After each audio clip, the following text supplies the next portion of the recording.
আসসালামু আলাইকুম। হ্যালো সবাইকে, welcome back to my new video. আজকের ভিডিওতে আমি আপনাদের সঙ্গে শেয়ার করব মুড়ি দিয়ে তৈরি করা যায় মাত্র 10 মিনিটে এমন একটি মুখরোচক নাস্তার রেসিপি। আশা করছি আমার আজকের ভিডিওটি আপনাদের ভালো লাগবে এবং উপকারে আসবে। স্কিপ না করে ফুল ভিডিওটি দেখার অনুরোধ রইল, কারণ আমি ভিডিওর মাঝখানে অনেক টিপস অ্যান্ড ট্রিক্স শেয়ার করব। প্রথমেই আমি মুড়ি নিয়ে নিয়েছি আর মুড়িগুলোকে ধুয়ে নিয়েছি।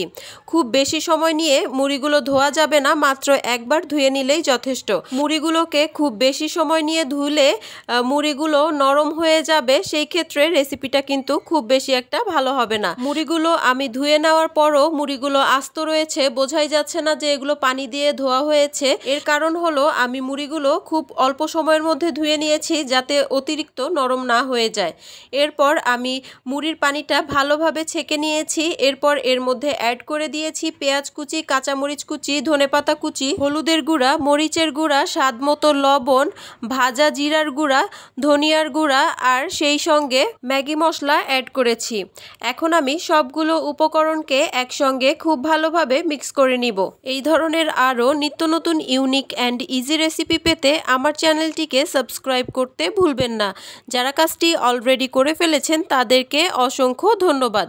ভিডিওটি ভালো লাগলে ভিডিওতে একটি লাইক, কমেন্ট এবং শেয়ার করতে ভুলবেন না।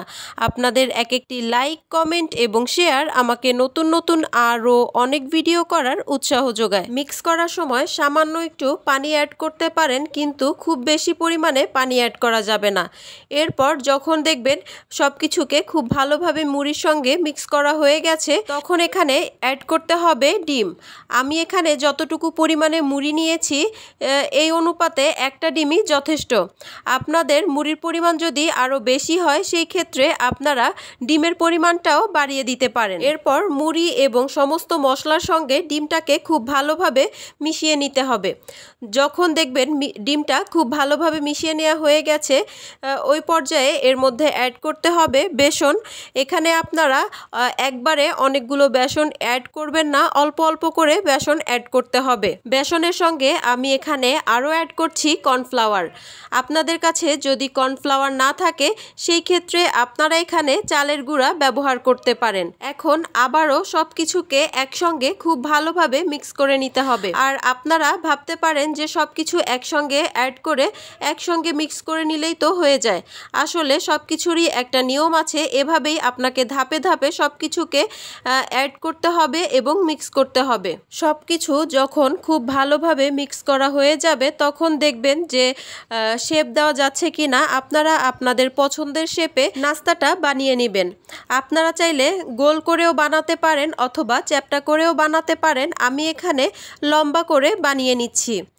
আর এটা বানানোর সময় হাতে একটু তেল মেখে নেবেন, এতে করে বানাতে সুবিধা হবে। এই মিশ্রণটা যেহেতু একটু আঠালো, সেই জন্য এটা শেপ দিতে গেলে হাতে লেগে যেতে পারে। সেই ক্ষেত্রে আপনারা যদি হাতে একটু তেল মাখিয়ে তারপরে এটা শেপ দেন, তাহলে আপনাদের জন্য সুবিধা হবে।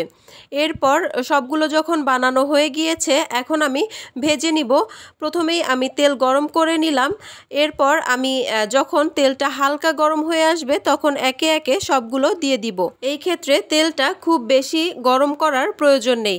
যদি আপনারা তেলটা অনেক বেশি গরম করে এরপরে এগুলো ভাজতে যান, তাহলে উপর দিয়ে কালার চলে আসবে তাড়াতাড়ি, আর ভিতর দিয়ে সব কিছু কাঁচা থেকে যাবে। যেমন এখানে আমরা বেসন ইউজ করেছি, অনেক ধরনের মশলা ইউজ করেছি, এগুলো কিন্তু গন্ধ থেকে যাবে, খেতে ভালো লাগবে না। সেই জন্য আপনারা এখানে তেলটা দেখতে পাচ্ছেন আমি কতটুকু পরিমাণে গরম করেছি। এরকম গরম হলে সবগুলো দিয়ে উল্টে পাল্টে ভেজে নিতে হবে। এই রেসিপিটি আপনারা একদিনে বেশি পরিমাণে বানিয়ে যে কোনো এয়ারটাইট বক্স অথবা কন্টেইনারে খুব ভালোভাবে সংরক্ষণ করতে পারেন, যাতে এর মধ্যে বাতাস না ঢোকে। আর প্রতিদিন নাস্তা বানানো বিকেলবেলা একটা ঝামেলাও বটে। সেই ক্ষেত্রে আপনারা চাইলে একদিনে একটু বেশি পরিমাণে বানিয়ে রেখে দিতে পারেন 1 সপ্তাহ পর্যন্ত। দেখতেই পাচ্ছেন আমার ভাজা কমপ্লিট।